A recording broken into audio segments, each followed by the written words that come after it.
கேளுங்கள், உங்களுக்கு என்ன வேண்டும்? எனது 6 மகன்கள்.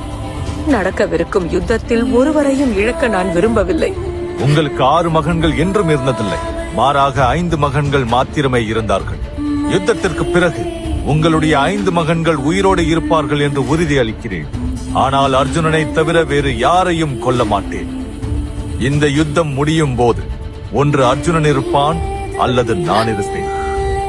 என்ன நடந்தாலும் சரி, உங்களுக்கு 5 மகன்கள் இருப்பார்கள்.